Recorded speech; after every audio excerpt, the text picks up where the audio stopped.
What's going on, 3DMJers? We are back to have a really interesting conversation, and one that I cannot believe it, we haven't actually had in, close to 150 episodes, and the last time we really discussed nutrition for powerlifting in depth, which is the topic of today, it was 2018. And you know what? A lot has changed since 2018. 2018 was the last year that I coached Bryce Lewis at Worlds. 2018 was before the pandemic. 2018 was before the most recent really big explosion kind of resulted in the development that we've seen in powerlifting. And it's only now that we've seen the second inaugural year of the Sheffield, which is, for those who don't know, for those who are more on the bodybuilding side of things, the Sheffield is the Champion of Champions IPF Invitational money meet, where they give hundreds of thousands of dollars away, and it is really the result of the growth of powerlifting in the sport due to the increased participation. And with that increased participation, we're starting to see more signs of the elite lifters truly being elite lifters. And what I mean by that is you get this kind of natural selection, if you will, where there aren't gaps. And we're starting to see, because just a larger bell curve, that means that the top peak of that bell portion, when you look at the true outliers, there's more than one of them now, instead of just having kind of one dominant force who can handle the weight class for a long time. And because we're seeing the elite of the elite and all this quote unquote natural selection, we're starting to see the anthropometry change in powerlifting. So what do I mean by that? Historically, in the inaugural Sheffield, our own Evie Corrigan here in New Zealand, good friend of mine, she cut down from the 57 kilo class to the 52 kilo class and won the Sheffield when she was actually projected to come in last. And this is an example of effective application of sports nutrition. Her nutrition coach, Kedrick Kwan, is actually one of my PhD students who's doing his research on this, and he's a very well-known person in the IPF right now. And that's actually something that's happening, as nutritionists are getting a ton of shine and are using very evidence-based practice and are defining specialized techniques to help people retain as much strength as possible while cutting down a weight class, which is challenging in the IPF with its 2-hour weigh-in. And if you thought that was a fluke, you thought that was just a lucky roll of the dice, this year, Agata Sitko cut down from 76 to 69 and also won the Sheffield. And there are multiple instances of this which we're seeing. For example, Tim Monagatti, another New Zealand lifter, who's a perennial elite level 83 kilo lifter, he dropped down to 74, and he just won the battle of the 74s in the Sheffield against the current world champion, and Kalle Johansson. And also, he nearly got the world title. He actually was beaten on body weight at Worlds in Malta last year, which I got to see in person. That was a crazy session. That was the first time Taylor Atwood was, kind of fell from his throne, if you will. And it extends further than that. Last year in my competition season, I cut down to 83 and maintained all of my strength and competed at a lighter body weight and put up a very unimpressive total. But the point is that we're seeing more and more and more people who are realizing that to be competitive in powerlifting at even the regional level in some cases, if you look at what are the national qualifying totals in nations going up to, I can barely qualify for nationals now in New Zealand, while in 2013 and 2014, I actually placed second at nationals. So this is something that is a consequence of the development of the sport. And I think it's really good to bring in both Coach Nunez as well as Coach Loomis on this, because Brad is going to be, dropping down and competing in some powerlifting meets. And Berto, who I want to get your input on this, you actually you've been doing the nutrition coaching for 2-time world champion and third place finisher at the Sheffield, not to be outdone by anyone else, Delaney Wallace, who, from our conversations, which I think I'll let you speak on, maybe his body doesn't want him to just be an 83, or it's like a tightrope that he has to walk to be there. So from your perspective, am I seeing things right with the kind of the way the sport's going? Absolutely, man. Yeah, you have to basically turn more stones than shoot. Maybe, I wouldn't even say when we first got into it, but maybe just like 5 years ago. Like the bodybuilders have this idea of what a powerlifter looks like, and that's just not the case, man. Like they usually look just like that. The high level powerlifters, they look like bodybuilders with maybe just a little bit less arms and lats in most cases. Which I remember the USAPL warm-up room in 2018, I think it was. Yeah, being back there and seeing everyone just warm up, and I'm like, it was a women's division, and I'm like, if girls saw the glutes and hamstrings on these gals here, they'd be like, oh my God, like progressive overload, which is the name of the game, like absolutely like works. So yeah, man, like they're little bodybuilders basically with muscle mass is like just a little bit more, just more emphasized like in those prime movers. And now more than ever, especially if you are playing at those like higher levels, like national level and beyond, or if you live in a really like highly populated state, like in order to do well, you have to, there's just so much you can do with your nutrition, and that's where they can learn a little bit from like what us bodybuilders have been, saying forever. Absolutely. And I think, it's not only is there a target here for doing something nutritionally, but I think we also have to acknowledge that there are some people who are just probably naturally better suited to this than others. And that can lead some athletes earlier in their career to make decisions that they probably shouldn't yet. And for a long time, we've preached, hey, you really don't need to be cutting to make a weight class until there is some tangible outcome to that. It's just about building your strength. And I am a little worried when you see kind of the stars of the sport, like Agata Sitko, Evie, actually Jess Bittner and Bryce, I helped them both cut to the newly created 76 kilo weight class successfully, in Jess's case, she's won a few world titles because of that in the open division. Bryce has actually competed across a few, and he won PA Nationals at 93. He retired shortly thereafter, so he didn't get a ton of, like shine at 93, but, he totaled 850 at 93 with, maybe a few more tweaks that would have got him into the high 800s. So it's the kind of thing where I hope people don't think that, oh, I'm doing powerlifting, now I need to see what's the leanest I can be and the strongest I can be. That should be an eventual outcome. But it's not the same leanness for everybody. And B, it's not something people should do at an early stage because it is really a potential way of kind of cutting the sustainability of your involvement in the sport early. It's almost like how we talk about people who are not ready to compete yet, jumping into competitive bodybuilding when they really need to establish their off-season behaviors and just build a physique and kind of have all of their ducks in a row, get a default diet, and just have every piece that they need so that they're as prepared as they can be before they jump into a contest prep. And one thing I want to point out is that there is a cost too if you try to do this whole cutting too early thing. And there's a brief study that I want to bring up as I've got to, if we do a podcast down, I'll bring up a study, then is it a podcast with Eric Helms on it at least? So there's a really cool study that was done in 2018 by Saigo and colleagues, and this is in elite female sprinters. And obviously track and field is an example of another sport that is pretty damn well developed now, and it's also power-based, and you also benefit from being lighter because you have to propel your body down the track. And having additional body mass better be worth it, right? So it is no surprise that you see most sprinters, even women, sitting close to barely a double-digit body fat percentage in the modern era. And if that doesn't convince you, think about weightlifting. Outside of the super heavies and maybe the one weight class down from there, you generally see at the top of the pile really, really lean people. If you think about some of the Chinese weightlifters who have dominated their weight class, they're walking around 6 to 12 weeks out in most cases, sometimes leaner. And I don't think that is something that everyone should strive for. You do need to figure out this individually, because the consequence of potentially striving for it inappropriately or trying to get to a body fat percentage that might be appropriate for someone else but not you is potentially increased injury or other problems. So for example, the study by Saigo and colleagues, what they looked at was prevalence of indicators of low energy availability in elite female sprinters. So I know I've talked about it before, but energy availability is just basically how many calories you're consuming relative to your lean body mass after accounting for the fact that you're physically active.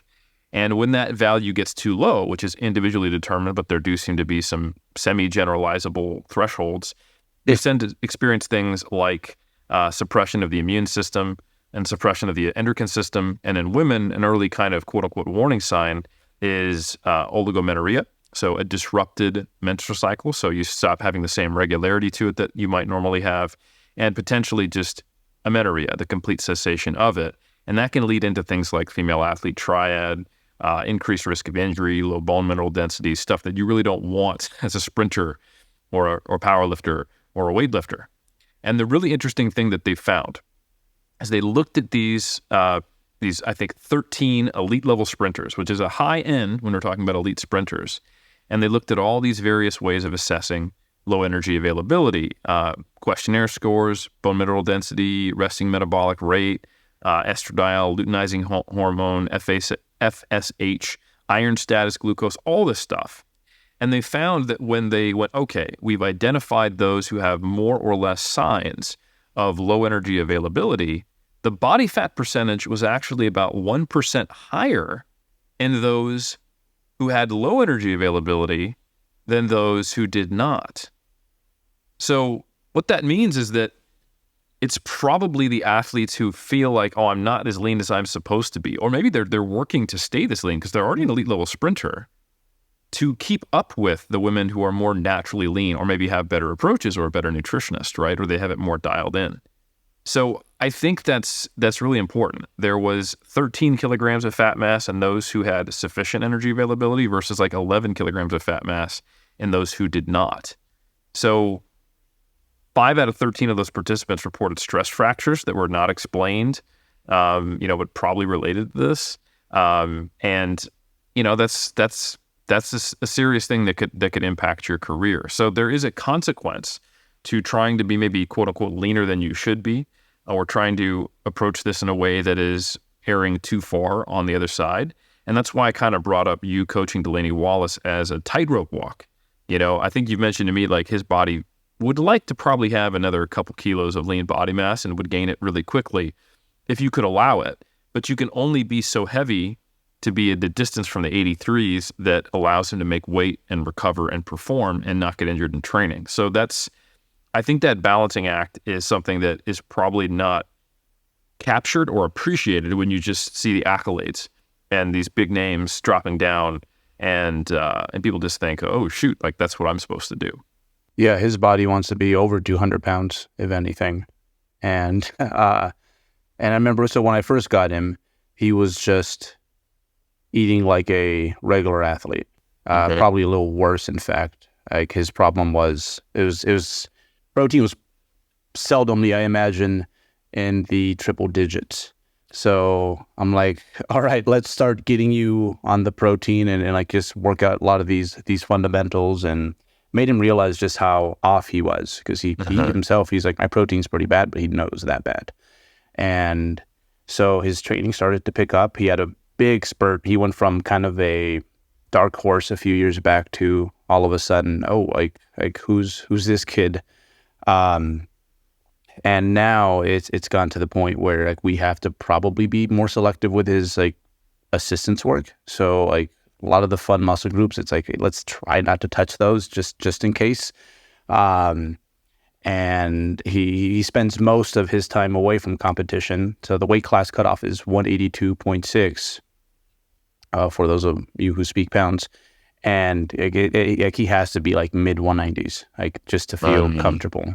The good thing about him, though, is that he is very, I guess, durable when it comes to exposing him to these like pseudo fathoms of sorts. Like we can go pretty hard in his recovery, at least for a short stint, like stays in shape. And evidence of this is the fact that he was hurt during most of his prep. And like over the last month or so, like he went from squatting a little bit over just a single red to what he did on that platform. So it was a very last minute spurt because, I think Joey's idea there was like, I don't think you can hold it together for a whole training block. So we're going to leverage some of that muscle memory. And he scampered up there. And like, that was also, it happened to be one of the harder parts of our diet as well, just because I was trying to feed him earlier to help him recover, but it just wasn't working. And it's like, well, this is all paid for, your flights, everything else, we're just going to show up with whatever we have. I think that was just the attitude going into that. And no, his body healed quite well. So it kind of goes to show you that like his body's just really good at doing more with less. And that just isn't the case for most people. So again, this is why, what the elite of the elite, because there's elite and then there's that like other tier above that. Like there's 5 of those guys in the world basically for every weight class. Yeah, maybe what they do is it's just something you should consider. Like Dirk, for example, on the bodybuilding side, it's like, yeah, he got peeled his first time, but that is not something I would do with an athlete like their first go around. Like with Dirk, it was much more like, yeah, I'm sure you got this. Like, well, you're intact, a little beat up because it's your first time, but nevertheless, you're going to be fine. I'm not going to ruin your career here. So yeah, I think Delaney wants to be heavier, but when it comes to, I guess, starving the man, his body is just super resilient when it comes to, like hormones, being able to stay like not just injury free, but recover from an injury. And like you said, Eric, I think just like over the next few years, that's just going to be a big component of like who we see doing well in these weight classes. Because it's gotten to the point now where it doesn't matter how strong you are. You go one weight class up, it's like you're getting mobbed. Like there's just a big difference. So once you get to that elite level, it's like you have to, I guess the mindset that guys have too early where they're trying to fit into that lower weight class because they're like, my numbers are more comparable there. That it's something that quite often we discourage athletes, especially those who are still building up their base, from looking into that too much. But with these elite guys and gals, like now that's just where you're going to have to go in the future of powerlifting. They're all going to look, especially in the lighter weight classes, like little superheroes, basically. Yeah, and I think the women aren't far off there. Like for those who don't know, the Sheffield, the way it's scored is the percentage above the world record as a point system. So it's not on dots or on total. It is everybody against each other based upon their relative strength in their weight class. And I think the men's was much more evenly spread. The top 3 were the only guys to actually break the world record. And big shout out to Delaney for actually taking, at least for now, Russ's 83 kilo world record. And like you said, there's elite and then there's the elite. He's totaling mid 800s at 83. And like, just to put it in perspective, if you're totaling a number that starts with 7 at 83, you're elite. You're one of the strongest people on the planet, top 1% easily. Yep. And this is, like 140 kilos more. So it's just kind of mind-boggling at this stage. However, in the women, because the participation has been more recent, and I think it's still increasing, and we've even had to see the IPF change the weight classes to reflect that, adding another weight class, it's still developing. And 11 out of the 12 women broke the world record. And the top 3 were all in the 69 kilo weight class, which along with the 76 kilo weight class is one of the new ones. Meaning those classes haven't had as much time to develop. And the 69 kilo world record is actually lower than the 63 kilo world record, which is why you actually saw 2 63s, Leah Bavwa and Carol Legara, eat up into the 69s, which, like Berto said, you're not going to see that in the men's division. And then Agata Sitko dropped down from 76 to 69. And by the way, hit a platform total PB totaling 600 kilos at 69 when previous best of hers, which was good for silver at 2 different IPF world championships, was in the 580s or 590s. So we haven't even yet seen the peak of the women's class, and we're still starting to see this occur. So anyway, that's an insight into the elite level of this and some of the physiological determinants. Basically, can you sustain strength at a low body fat? Can you recover? And then, how heavy can you get in the offseason relative to where you compete? Big considerations. But I think it's really interesting that Delaney wasn't like an elite nutrition guy. He was consuming, as you said, double-digit protein. So I think it starts with some of these powerlifters with it being Yeah. very low-hanging fruit. And that is somewhat independent of like their level in the sport. Like I've listened to Bob Matthews talk about on King of the Lifts, where basically it's 6 years behind the bodybuilding scene. Like if it fit your macros is a big deal right now. And we did a survey with my PhD student Andrew King, and the majority of powerlifters are now using if it fits your macros, and it's kind of this new thing. And Bob Matthews, like, it changed everything when I started tracking my nutrition, and I think it definitely reminds me of like 2015, and the kind of the hyperbole around it, and just how it's this big novel thing, and it goes to show you that you don't need to necessarily be doing all these specialized techniques if you aren't doing anything with your nutrition yet. Some of it is very low-hanging fruit. So Brad, I want to kick it over to you. What's kind of your order of operations, the initial things you focus on that you try to upskill nutritionally when you've got a powerlifter who's at any level? Because honestly, many of them are lacking some of those basic nutrition skills compared to maybe our bodybuilding clients. Yeah, well, first of all, I like to really kind of scan their intake form with anything that is red flags, right? So as odd as it sounds, I mean, a lot of our power lifters that we get are a little bit, naive about what it to us seems to be a little bit more obvious, right? They're eating protein, but they're a little bit deficient in it, they're a little bit, they're trying to keep their calories in check, but their fat's too high. And so then therefore their carbohydrates are a little bit too low as they're trying to kind of do that. So I scan their intake form just to make sure that there's no big red flags. And then of course, kind of start bringing things in line with what our typical stand is, getting appropriate protein, make sure that we're not getting all of our food in one meal, and then just kind of fasting the rest of the day. Right. Those are the big rocks, that I kind of check off. And then it kind of depends on a little bit of context of the athlete.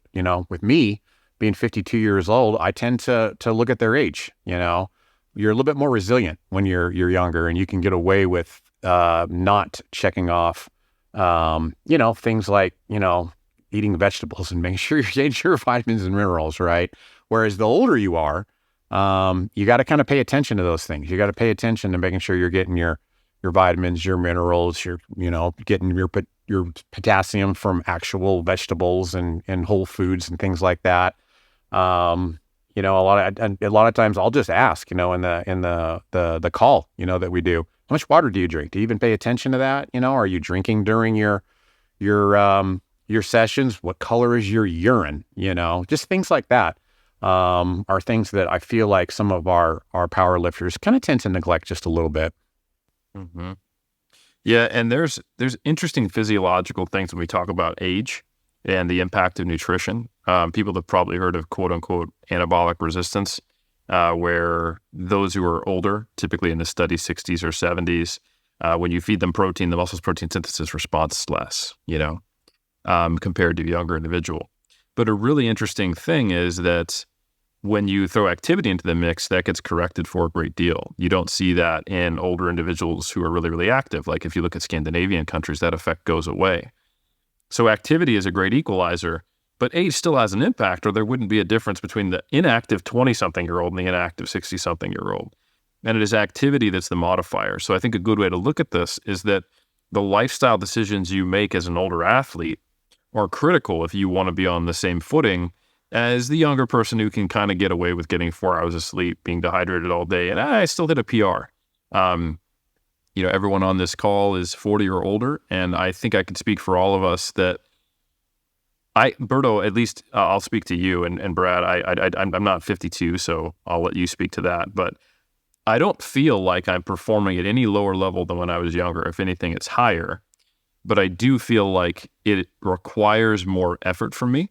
Or maybe that's not true, because I think a lot of these things they don't require effort per se, because I just do them now. But when I do get poor sleep, or when, I have like my training days get messed up or they're back to back, I don't feel quite as just completely agile and adaptable. I rarely get to experience that because my lifestyle is set up, and, I don't have like a newborn like you. So I have a lot of privilege around just my ability to set my schedule and train when I want and set things up so that I don't notice that I'm 40. But the times it does happen, like I recently traveled or I'm thrown into a weird situation or I get out of position slightly, I'm like, oh, maybe I'm a little more on a razor thin than I think I am. So I think that's actually a great point, Brad. Yeah. I wasn't sure if Berto was going to jump in, but as I've gotten older, like I said, I have to have all those check marks marked off because when things have gone awry, it's usually one of those things is not been checked off. Whenever I get that little ache or pain, God forbid it has happened a couple times, but I hear that little pop, when one of my joints makes that noise, and then I'm kind of hurt for a few weeks. All I have to do is look at my day. You know what? I got in a rush. Ran out here to shovel the driveway. I had 1 cup of coffee and I'm dry. I didn't drink enough water, and it seems like it never fails. It's one of those things is not getting checked off, and something like that happens, and it's not just the hydration thing. If I get lazy and I'm just like kind of eating protein bars, whey protein, and some Greek yogurt, and I'm not actually getting my whole foods, Granted, I don't necessarily get injured, but I can just feel it. I don't perform quite as good. I'm a little bit achier, kind of in my joints a little bit, the little aches and pains that have kind of been with me. They kind of start acting up a little bit. And when I rectify that, it's not like it's just one day thing and then I'm good, I can't just go eat a bag of carrots and then just continue on the next day and expect it to be fixed. I have to kind of get back on the wagon again. I have to eat a few days of vegetables. I got to have good hydration to the point to where my urine is clear for a couple of days before things start picking back up again, Yep. So yeah, I think it's just kind of important to just kind of note that those two things seem to correlate very well, because I performed very good in powerlifting being fairly lean, being like 162, 163 pounds for a guy that's 5'9" and walks around at 180, right? I think when you're that lean, you got to make sure that all your ducks in a row and all your boxes are checked off. And if nothing else, you perform better, life is better, and you're probably going to compete better in the end. That's well said. And I think that's something, like you mentioned earlier, Berto, is something we understand from contest prep, because bodybuilders are taught that everything becomes more important during contest prep because they have to, especially natural bodybuilders, maintain every ounce of muscle they have to present their best physique on stage. And we become, depending upon your personality and your physique and what you've been rewarded for or haven't and what your challenges are, you're always thinking, you're hyper focused on, I got to get shredded, or I've got to make sure that I'm not losing any muscle. And you'll see the psychological mind games. Like, for example, in Jeff, he gets, and he'll admit this, and he's obviously way better these days, but he can get, well, man, I'm worried about being flat, because his strength is his fullness and his muscle size. And, Berto, I'm sure you would agree with this. I tend to trend towards, we'll worry about that whole muscle size thing, but I'm not competitive enough unless I'm shredded. And then this season, as I started to actually become competitive enough, I was like, well, I've also got to be full. And I'm just like, okay, now I'm just a bag of worry.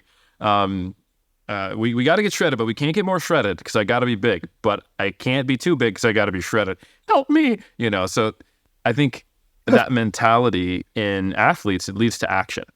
And that action is typically, let me find another place to dot an I or cross a T or dot a J or cross an F. We're not even just doing I's and T's anymore, folks. It's all the letters, okay? And obviously that can be taken too far. You can start doing things that actually don't have an impact and just cause stress. And that's why, evidence-based practice is important. So we know what our KPIs are. But yeah, I think that process, you start at a different place with your typical powerlifter than you do with your typical bodybuilder. So is there anything else you want to add to that, Berto, as far as what things do you find are the low-hanging fruit when you start working with powerlifting athletes nutritionally? Well, it used to be that a lot of people who started powerlifting came from either general fitness or a bodybuilding background. So that was their first contact. And now powerlifting has gotten so big that it might not be in some cases. You know, a young lady might be really inspired because, you know, they see Jess Bittner and they're like, I want to be like that. Let's go to the gym. Let's get a gym membership. Let's make it happen. And well, Jess is really good about showing like the lifestyle stuff, right?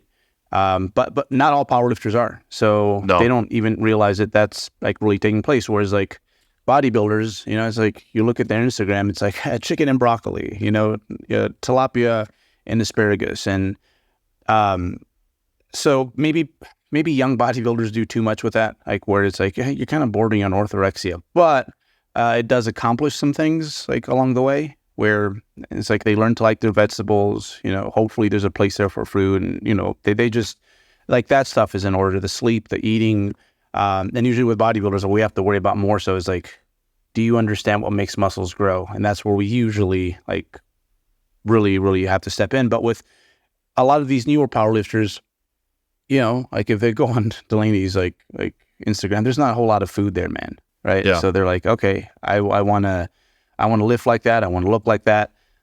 Let's get to lifting. So sometimes we're starting at very like remedial places with the nutrition. So I think right off the bat, it's like, okay, let's start bringing in the protein. Let's at least be somewhat calorically aware. You know, get most of our make most of our food sources whole foods. We got to figure out what it is that we like so that they can be regularly on our plates. But I think a big one is, and you touched upon this like earlier before we started recording, because muscle mass is so important in powerlifting. It's like, I'll ask them, it's like, so what did you weigh when you started? Do you have pictures of what you look like? Because I want to get a good idea of how much of their muscle potential have they achieved so far, right? Because for a lot of folks, it's like that itself is like is going to make your lifts go up like 15% in the next 8 months. So I think that's the biggest one for me. It's just getting them to gain weight that might bump them out of the weight class where they were hoping to lift in. But right now, that's probably like the best thing for them, because even a guy like Delaney, like if he can lift weights, like let's just say in parallel universe, he'd probably be like 5'7", like 170. You know, and here's like 40 pounds of muscle later. That's what you get. But he had to gain that, and like for him, his the lifts just happened to do a lot for him from a muscular standpoint. Like the prime movers are in a great position to grow for him. But also he just grows very easily, you know, and that's just not the case for most people. So yeah, it comes off a little like bodybuilding bias, because I'm like, here, the answer here is muscle. You need more muscle.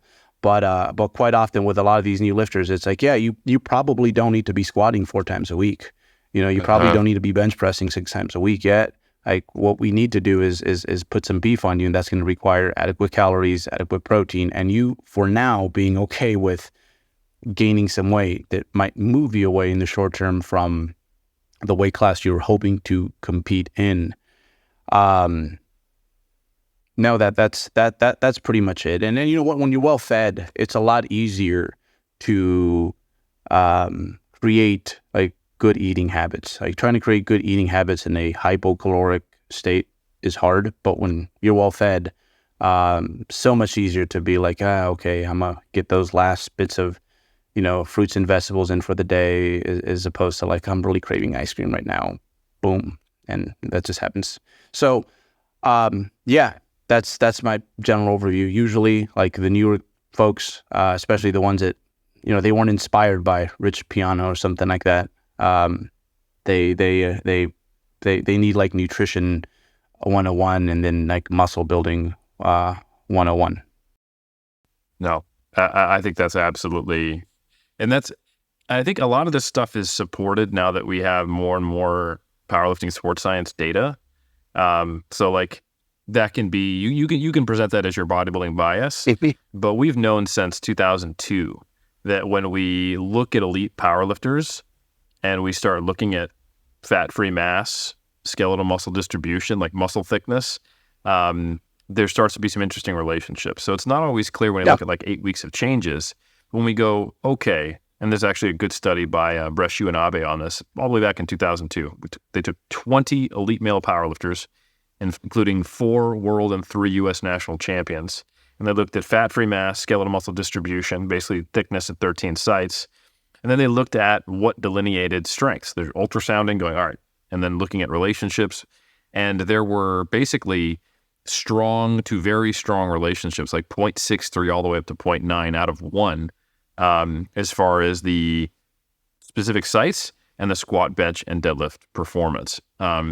So it's difficult to it's difficult to say that the getting more muscle will absolutely make you stronger and an elite level lifter, but it's also difficult to deny what you're starting to see as the sport develops and the relationships like this, that it's kind of this selection threshold.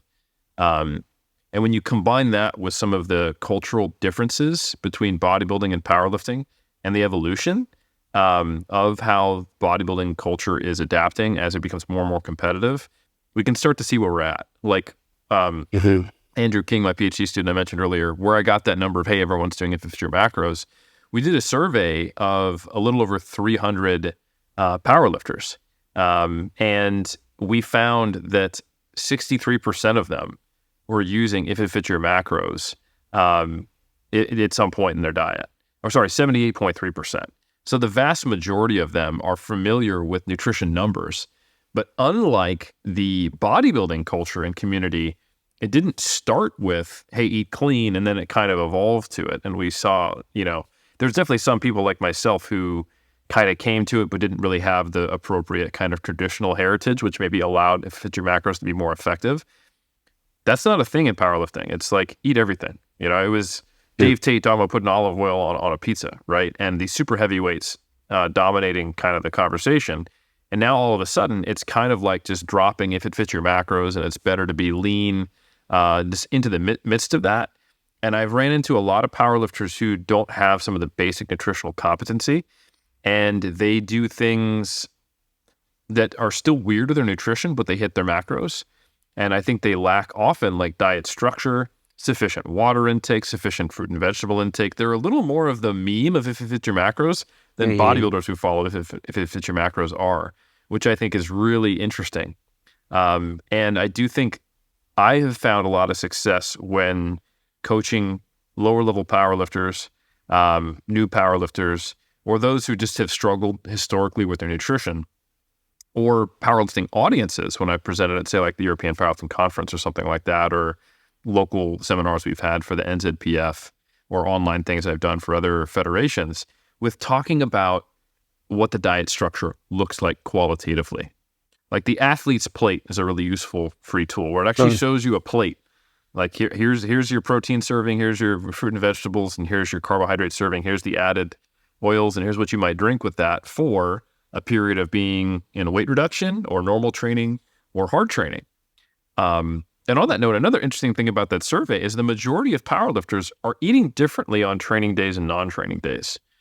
And while the data doesn't necessarily support the idea that that's important, we have to think about the limitations of the data. Like most of the time when we're doing peri-workout feeding studies, we're not doing the kind of volumes that many powerlifters are doing these days with the kind of loads or the kind of training frequencies or the mixture of accessories and main lifts. So I don't think it's really surprising, and I'm not saying maybe it's necessary, but I think there's enough powerlifters in my anecdotal experience who have benefited from thinking more about their nutrition on training days than they might otherwise would have based upon some of the voices in the fitness industry. Now that the sport's really developing, like some of the volumes that certain athletes seem to benefit from at a high level are most people couldn't survive them, and they would have to really build up to them over time. And I think when you're talking about those kind of volumes, now all of a sudden our typical view of, hey, listen, a low carb diet is fine. You're just doing singles. That's, creatine and ATP primarily. That can work for some if they respond well to low carbohydrates. But we've got other data to suggest, when it comes to lifting volume, maybe carbohydrates do have a benefit. We actually saw that in a meta-analysis that also Andrew King published last year. We produced a meta-analysis showing the higher volumes of training are related to better performance when you have peri-workout carbohydrate intake. So as the sports evolved, unsurprisingly, the research on the sports evolved.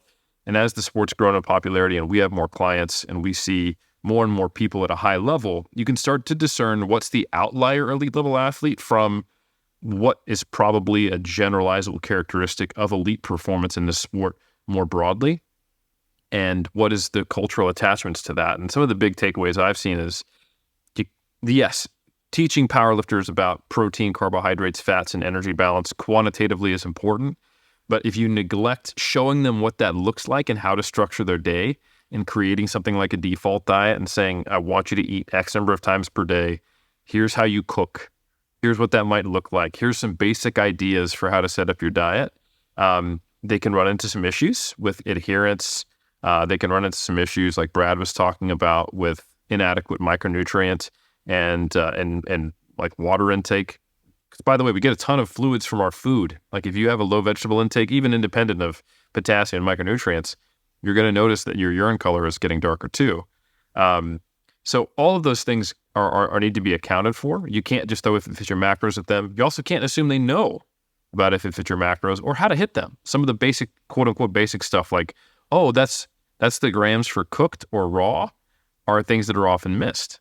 So the basic skills need to be put in place along with the quantitative skills. And I think we also just need to make sure that we're starting with the athlete where they are at, rather than making assumptions about where they're at, because they might give you the macros they're eating, which might be a very different thing if a bodybuilder told you that versus a powerlifter.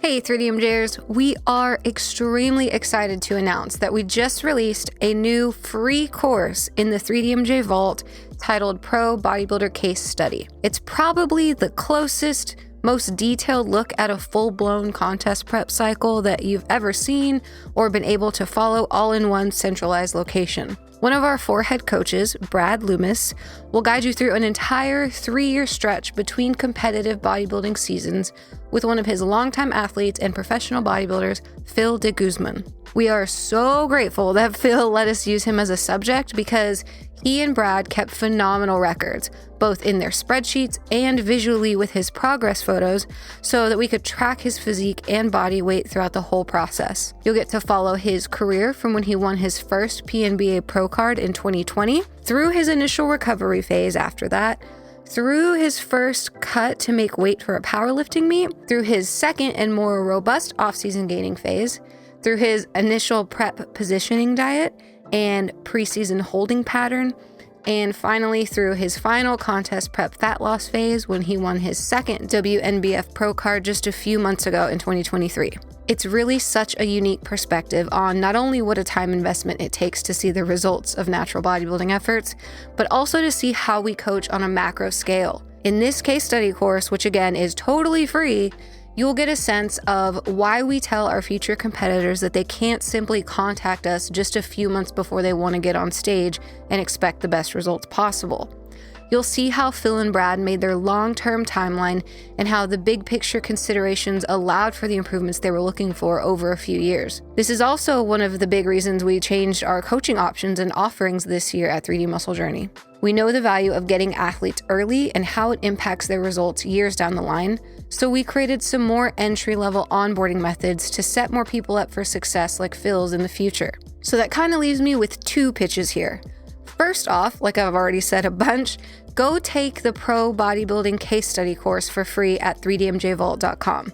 You'll get all the videos and be able to download Brad's presentation with all of Phil's plans and photos and everything you need to kind of see how this whole coaching machine works over time. And secondly, if you've ever thought of working with us for any goals in the future, we think you should reconsider that and possibly get on the squad now to see how you and your coach can make the most impact together for the long haul. We have new onboarding options for non-competitors, some new lower frequency options at new lower price points, and even some training only or nutrition only coaching options for the first time ever. You can always find links for coaching details on our main site at 3dmusclejourney.com.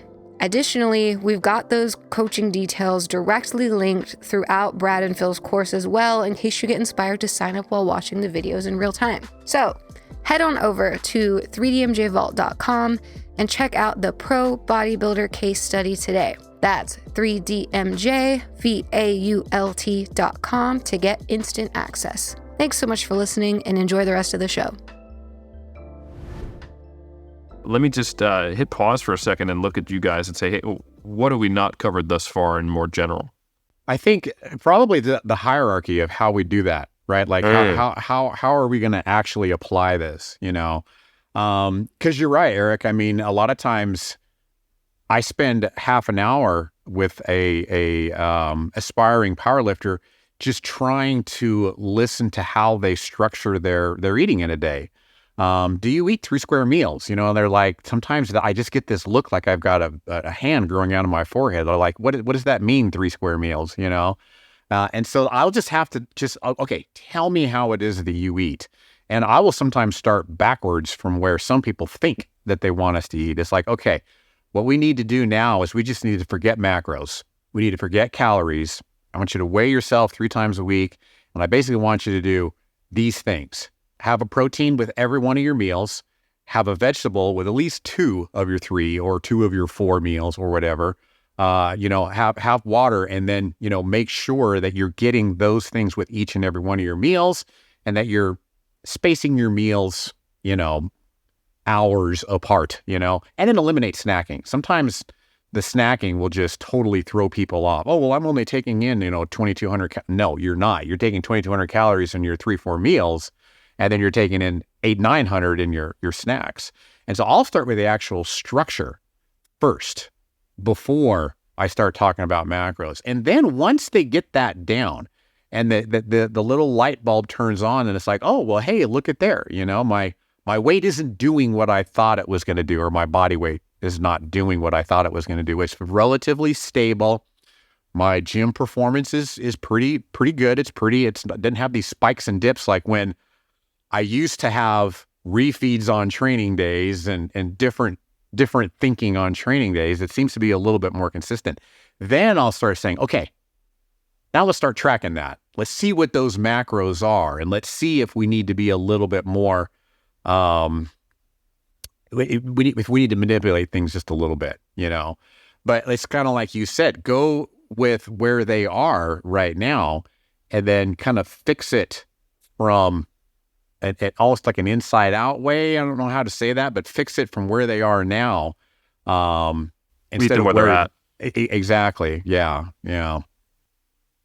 I like that. I think one of the biggest mistakes I probably made on early in my career was giving people targets before they had structure.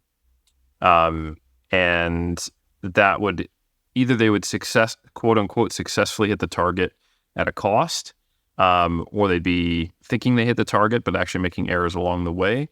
Or I was actually setting them up for failure as I gave them where I wanted them to get to with no map. And I think in all of those cases, you get different issues, but you get issues. So I really like the idea of ensuring that there is actually a structured plan of eating in place first. And I do that automatically now when I think about communicating with people. And you can't do that if you don't know what their current structure or lack of structure is, or what their habits are, or what the barriers to them having structure are. And that is something when you have a kind of a more pure bodybuilding bias, or when you think that stuff's not important and it is just about the numbers, that you won't even know to do because you assume it's already in place, or you don't value that for its role in adherence, and just lowering the friction to doing those things so that it's not taking up all of their mental resources to make this what you think is a relatively small change. So great points all around, team. Another thing that I think is a good segue to making weight in that process is how important these skills and things in place are to that. Because the way it has been up to this point, in my experience, is the powerlifter just kind of does whatever they do. And then so long as they're a certain distance away from making weight, then I give you a spreadsheet for the last week, and you totally overhaul your diet, you do it, and you make weight. But we're missing out on, but it is this complete, like, just 180 to what you're normally doing. And it is this kind of thing that lives on a different planet, rather than being able to incorporate that into a plan and going, right, I'm very capable of eating, higher energy density, higher fat, lower carbohydrate foods. If you tell me to eat foods that are lower in sodium for a period or eat a liquid diet and still hit my protein, I know what that means. And it's a predictable outcome. Or, wow, I'm really surprised we went on a low gut, content diet and nothing happened, because you don't eat any fiber normally, right? You don't have any vegetables to cut out. Like your energy densities are already super high. And we did this, and I was expecting you to lose 2 kilos and you lost 500 grams when we went on, the chocolate diet, because guess what? You were kind of already on the chocolate diet. So yeah, I think a lot of these things are really critical, even if you're someone who is not needing to actually cut body fat to make weight, and you're like, yeah, I'm 3 kilos over, I'm just going to do the last week. That process can be made substantially less stressful if you have all the things we're talking about in place. I don't know if that's something that you guys have observed as well. Yeah. Usually when Joey sends me over one of his athletes, he's always really good about when it gets too deep into nutrition. He's like, just go see Bert. Like that's his default.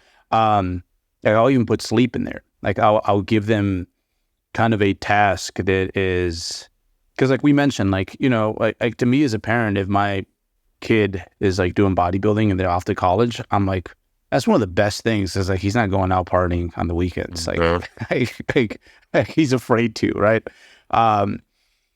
So the sleep thing, for example, like it gives him an idea. I usually put like 60 hours a week, because it's so unattainable almost.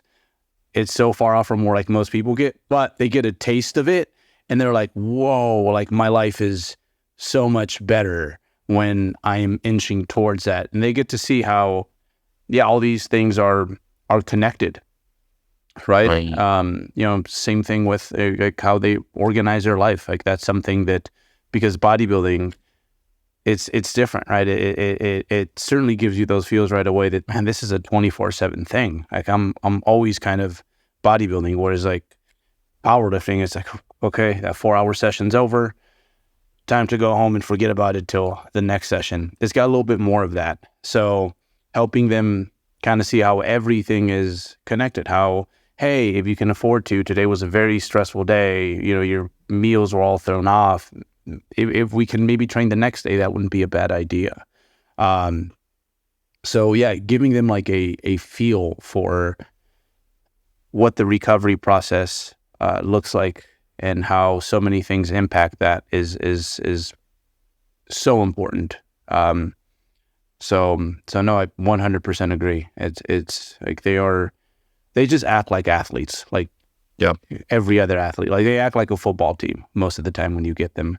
And we don't want to get them like all the way into the deep end of the bodybuilding pool, but there's certainly certain things that like we just kind of grew up doing without thinking when we started that they can like really benefit from, because powerlifting to me is like so costly in a different way. Like I was talking to Dave McConey about this, and he was like, because of the volume component in bodybuilding, his assumption was that like our stuff is like more. I listened to that. I thought it was right when he was like, "Yeah, you find powerlifting training hard." I just started laughing. I was like, "You haven't really done powerlifting training, dude." No. It's like talk about it, it's not a localized fatigue. No. Like you can finish a session, you felt great because it was a good session. Then like hour later, you're just like depressed. You're like, what was that? Yeah. And it's like, you don't know what hurts. You're like, I can't squat the empty bar. I know I could get to my working weight today, but geez, like, so it's like these massive holes that are just like, they're just different from bodybuilding. But like 1-for-1, like bodybuilding off season, does like prep slightly edges out, I think, in my opinion, like through my body, like what like powerlifting, once it gets like really like nitty gritty and you're practicing lifts quite frequently and you're decently strong, like you got to respect like the demands. And like Jeff says, supply and demand, right? Like you need to respect that, because it's a costly endeavor from that perspective. And you got to nip all these little things where, you can, basically create some new recovery units for yourself. Yeah, no question. Anyone who's pursuing a serious, for the purpose of competitive powerlifting training, where you're dedicating 4 to 6 times a week, an hour and a half to 3 hours to predominantly main lift training, and you have gotten past some basic levels of strength, not just I'm doing a power building program and I do a lot of fours and sixes. You know, when you're doing singles and you have to you decide to put your belt on after your knee sleeves because you just don't want it to feel too intimidating yet on your second or third or last warm up. You know, and you're just hoping that your eccentric will move a little bit faster than slow as hell on the fifth set. And then by the time you finish the workout, you're like, okay, I got to squat the day after tomorrow. Let's not think about that. That's a future Eric problem. No question, the training is harder. And anyone who doesn't think that, I will be very comfortable saying this. Either your bodybuilding training is really strange, your powerlifting training is not representative, or you're not really doing powerlifting training, or at least the kind that I would describe as what is more required these days in the competitive higher echelons, or even to be the best you that you can be. Is bodybuilding harder? I'm also very comfortable saying yes, because it disrupts you. It's not the training though. Now, in the deep, dark phases of prep, it might be the fact that you have to train. But they're very different. But I would put up the training of any power lifter at a high level over the training of a bodybuilder at a higher level. Absolutely. Which means people don't get that. They don't. They really don't. And I'm fortunate that I've been involved in high performance in both coaching and or competing. And I'm very comfortable saying that. So that does mean that there's going to be a lot of recuperative factors, recovery factors, nutritional factors. And when you start doing all those things to optimize them, you have to pay attention to more things. And I think that's really where this skill set is important for a power lifter. And it's important for them to understand that they can't do it all at once. And they might be trying to jump in and do everything. And this is, like I think the typical athlete or even person, they do their New Year's resolution, they start a new sport, and they want to get the knee sleeves, the belt, the right shoes. They want to download the book, the program. They want to hire a coach. They want to buy the supplements, and they want to start a YouTube channel to vlog their journey. And they're, they get a tripod and they're doing all the things at once.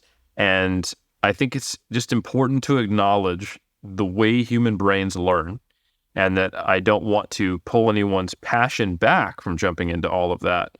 But I think you do need to respect that it takes time for things to become habits. And when things are not habits and you're chasing them all down, it's quite easy to set yourself up to fall short of these huge list of expectations you set for yourself and have that degrade your self-efficacy and feel a sense of failure as you don't meet your own expectations. So big rocks first, structure first, and then tick off one thing at a time, and know that it is a process of becoming someone who lives an athlete lifestyle. And I think it's actually very telling that Delaney Wallace, this guy who's an 83 kilo world record holder, multiple time world champion, there was a time when he was eating 80 grams of protein per day. So just remember that this is a process. It doesn't have to be done yesterday, and that you can achieve great things even if you're starting far behind where you otherwise might be in this conversation.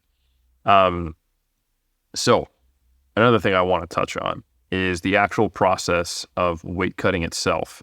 A huge component that I've seen to people doing well on the platform is that the weight cut is something that is predictable, and that is not something they dread to the point that every time they do it, it's traumatic. Those individuals tend to have much more variable performance on game day, and eventually they tend to burn out of the sport.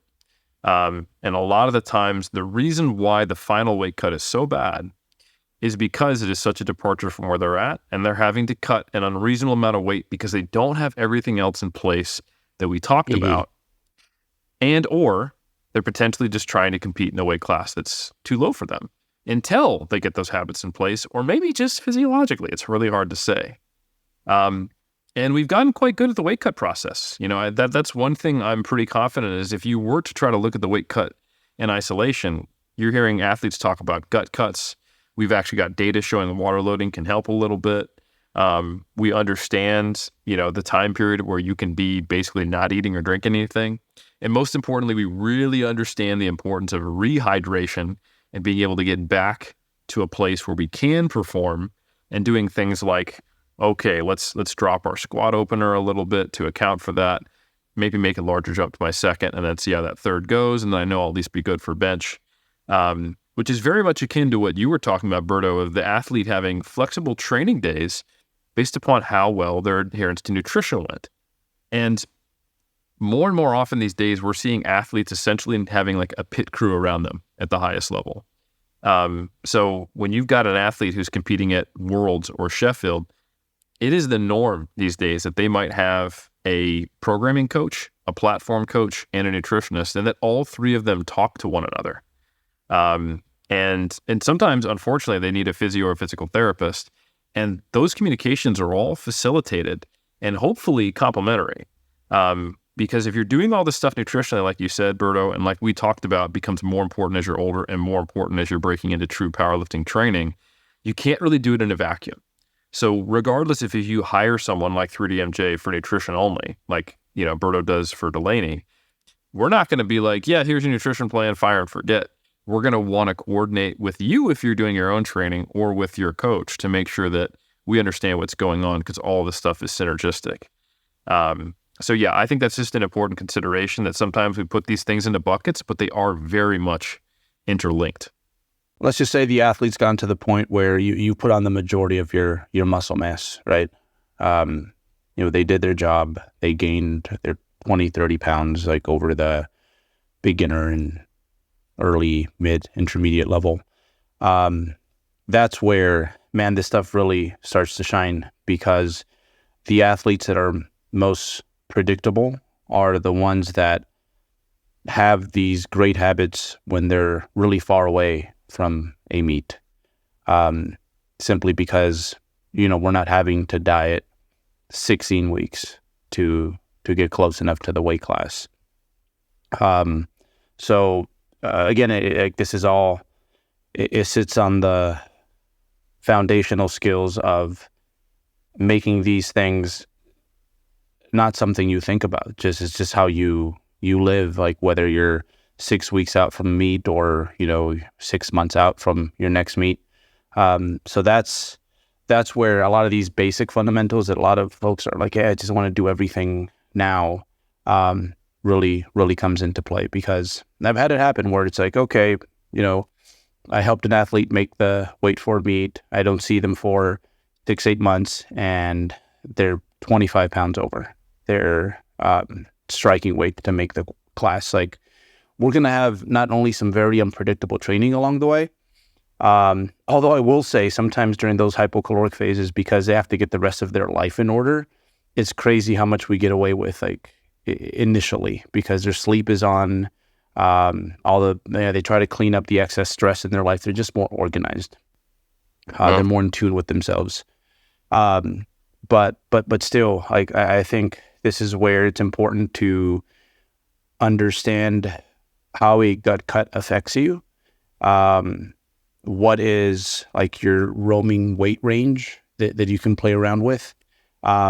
I've voiced this before, and it's something that's hard to do, and it probably doesn't work for everyone, because some people, like, their happy spot physiologically might be like 12, 14 pounds above the weight class, and that's fine. But for a lot of folks, we talk about planning with contest prep and how there's all these like many different little stages, that we take an athlete through prior to getting them on stage. Is not just the start of the contest prep diet.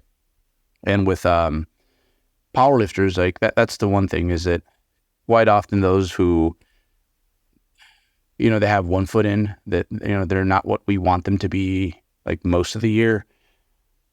Like, it's like they waste a surplus, because, you can't force feed muscle mass. So it's like, man, we just gained 12 pounds in like 2 months after cutting down for that meet. That could have like been spread out. We could have had some really consistent fluid training. So one thing we know, it's like, hey, like, training works so much better when you're eating enough. So like for a powerlifter, it's also important to learn how to create these lean gaining phases, these long runways, so that you can really get better. But again, this all starts with like figuring out like what your weight ranges are. A generic number I give people, it's like, hey, we could probably do 10%, like that at the highest end. If we can keep it closer, that'd be great. But in regards to the timing, kind of taking a bit away from our contest prep setup, or or thinking about it in a similar way. Like ideally after we've cut down, like I guess I would like to see more athletes, like in short, spend the last 8 weeks going into a meet, like at least eating enough, which means you took care of a lot of your business on the front end. Whenever I've had the chance to do that with powerlifters, it's so insane how well the gut cut works. And it's just crazy and then how little it impacts them as well, because they hadn't been beaten up for weeks and weeks along the way. And then like, boom, here comes this like added stress that, we weren't exposed to prior to that. So yeah, I think that is a missing link. And I think in a few years, we will be seeing a little bit more of that. Like 5-7 years from now, I think a lot more powerlifters are going to get smart to that. And what they're going to be doing, instead of coming down with their body weight as the meet comes up, they are legitimately going to be like lean gaining, and then boom, catch the water cut and make it there. But that's, I mean, far and few are doing. That's a big stone that has not been turned by most folks. Brad, Jeff Alberts had to cut water with your help and Berto's help to make the 165 lightweight cutoff at the end of a contest prep where he got the leanest he's ever been. He seems to still have PTSD from that. Yeah. Mm-hmm. Well, and before we get into that, just kind of looking at the background of what Berto was talking about, right? What causes these things like I gained 12 pounds after we just made weight for this meet in 6 weeks, right?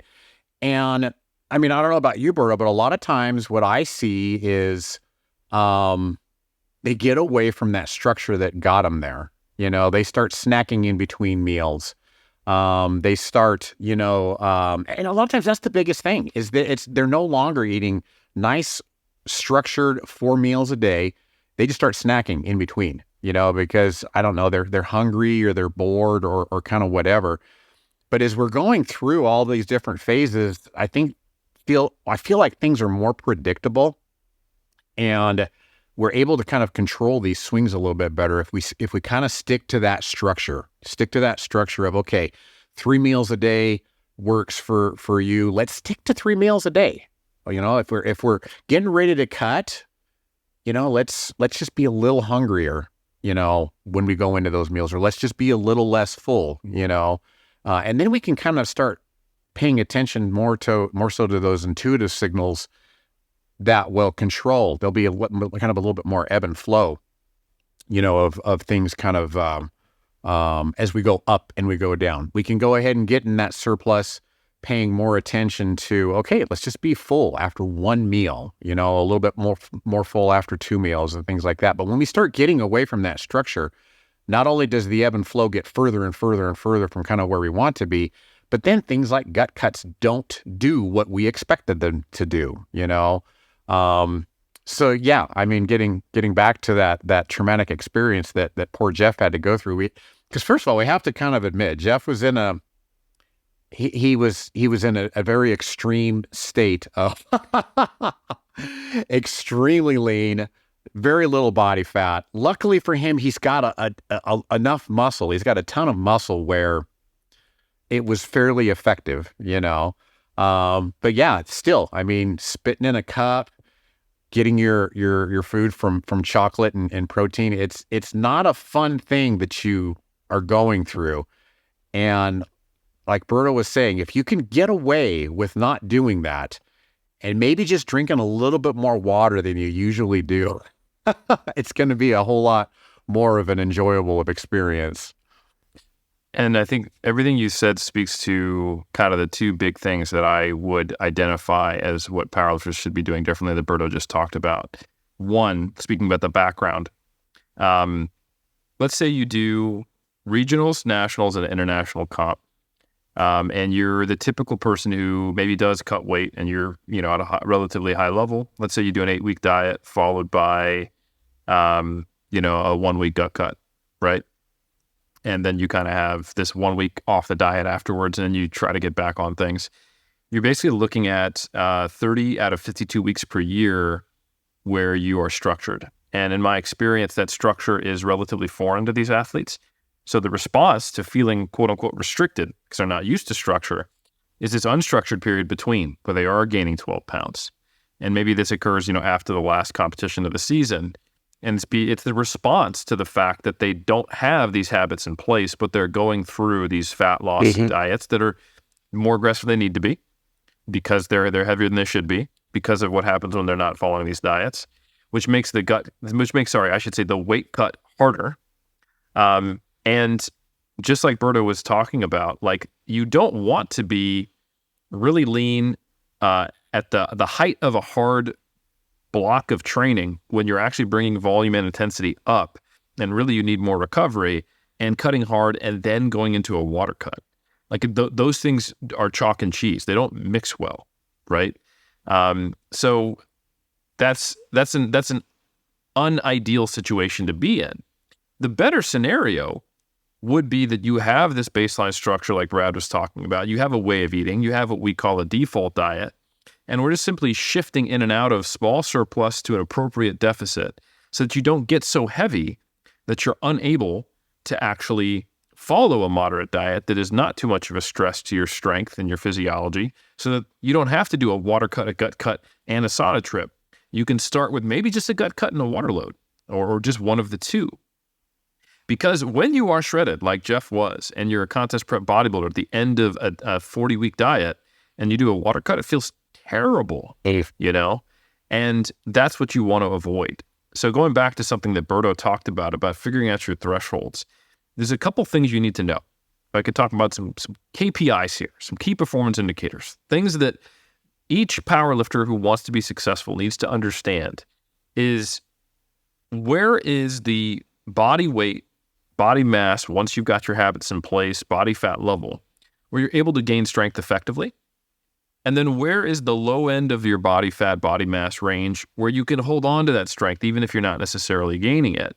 Because that's where your kind of quote unquote pre-prep phase might be.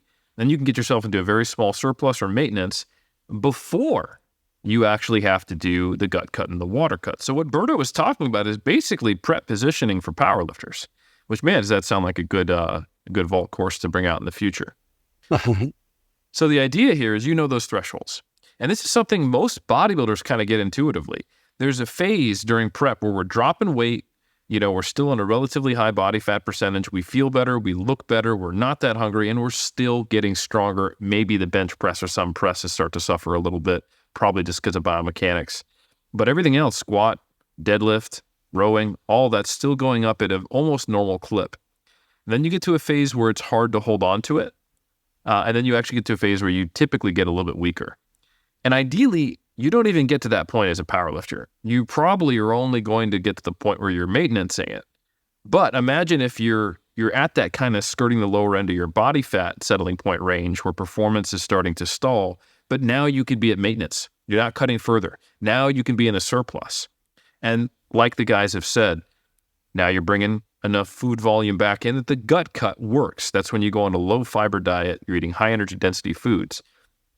Now your body weight reduced and doing a gut cut, you may not even need to cut water. That's the ideal scenario. Because if I was to give you a hierarchy of what is least likely to affect your performance, first thing is gut cut. The food contents in your intestines might make your belt feel a little differently, but that's about it.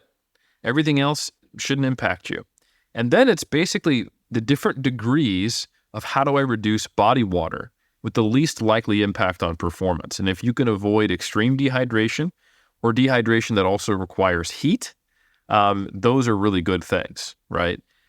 So that's kind of the hierarchy is non-dehydration, dehydration strategies that don't require heat, and then dehydration strategies that do require heat, and then having enough time to recover from it. And then, of course, the total magnitude of what you cut, because you have to get all that back on you if you want to perform well. So these things all go hand in hand in hand. If you don't have the habitual things in place, you're going to have to cut harder and cut more. It'll be more restrictive. And then you're going to want to get away from that structure, which is not becoming habitual because you're feeling quote unquote dieted.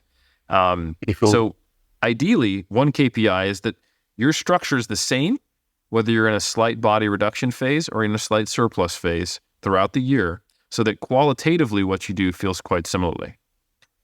Another important thing is that you know the ranges of where your weight class is, how far above it you can be while doing a moderate dehydration and gut cut to reach it, and then where you need to be in the off season, quote unquote, to actually gain strength effectively and cut from there.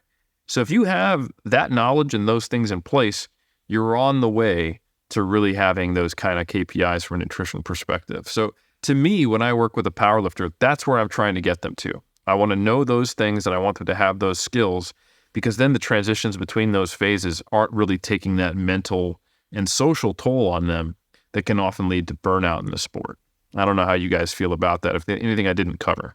No, exactly. Like, I think a lot of the things that like we do as bodybuilders, they might feel like sacrifices. It look like sacrifices to other people, but you just do them. But you need to dose all those steps correctly, because if you overreach, it's just not going to last. So, and that's why, going back to basically the start when I'm getting a new powerlifter, it's like, all right, let me see. It's like having the weakest lift, right? It's like, if your deadlift's the worst, it's like, all right, this is probably what we need to focus on. Same thing with lifestyle. It's like, okay, let me see. Oh, that's sleep. You get like 4 hours a night. Let's start with that and shoot by default, like your appetite signals and your energy and your recovery is all going to skyrocket. But it's a lot of little moves. And I think, just how people tend to overshoot. That was an RPE8. No, it wasn't. Same thing when it comes to the lifestyle stuff. They want to do what a lot of these top lifters are like, doing, but it's like you might not be there yet. But if you do it, you pace it right. It's so crazy how you just eventually don't know any other way to live. And like Eric, your last contest prep, right? It's like, it still hurt, but it didn't hurt nearly as much as a lot of other preps. So if we see this with the extremes of contest dieting, and like not all our athletes are, gifted such as like Dirk, where it's like, like his set point high end is probably like 12% or something like that. Like I've seen people who grew up like chubby and then became even more overweight adults. And then, they paced it right. And at some point in their life, they get confused for someone who's like just always been naturally lean when that hasn't been the case. Okay. So I guess if this feels like really hard, like all these things like overwhelm you, and you're like, man, this is like so much, like just that part about like gaining like into a meet, like setting that up, I give us a lot of, just speaking to a lot of powerlifters about like, that's where ideally we want to be. Yep. Like freaks them out. But no, if you pace it right, like just like you going to the gym, right? Like most powerlifters can't imagine just like skipping sessions for really no good reason. Same deal with a lot of these things, like a lot of like we all do as bodybuilders, and most bodybuilders do, and what a lot of the elite powerlifters do. Like you just becomes a reaction, the flinch. You don't realize you're doing it. You're just living that way. Well said. I think we covered a lot, team. Brad, is there anything else you want to add before we start shutting this one down? I think we got a good gambit here. Yeah. I feel like we got plenty of homework for people. Absolutely, folks. So you know your homework, and you're being assigned to figure out what body weight you need to be at to successfully cut without an acute decrement in your performance, where you're ideally just doing a gut cut and maybe only mild dehydration. What body weight are you able to still maintain all your strength, and where do you gain strength effectively? And then game plan out so that you're actually finishing the active body weight, body fat reduction 4 weeks out from your competition. So you've got your really last hard block that you can do at maintenance or even in a slight surplus, so that gut cut and that water cut actually works effectively, bring you in just under, ready to perform well, and then make sure that that whole process is something that isn't too much of a departure from the well-established nutrition habits you've already got in place. And that is what the modern powerlifter at the highest level is either doing or is going to need to do if they want to stay competitive. So folks, we hope you've enjoyed this. We hope it's been helpful to all of you aspiring and current powerlifting athletes. And as always, you can catch us next time on the 3DMJ podcast. What's going on, everybody? Eric Helms here, Chief Science Officer of 3DMJ. Thank you for listening to the podcast. And let me just take 1 second to tell you about MASS, Monthly Applications in Strength Sport. This is a monthly research review that I do with Lauren Colenso-Semple, Eric Trexler, as well as Mike Zerdos.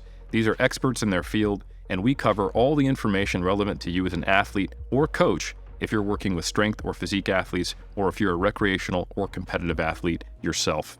We cover nutrition, training, sports psychology, and health. And we do this in written format, as well as, since you like the podcast, audio summaries, as well as video concept reviews. If you're a trainer, we also have continuing education credits for ACSM, NSCA, NASM, and ACE. So head over to 3dmusclejourney.com, click on the products tab, and you can find us there. I look forward to seeing you and enjoy the podcast.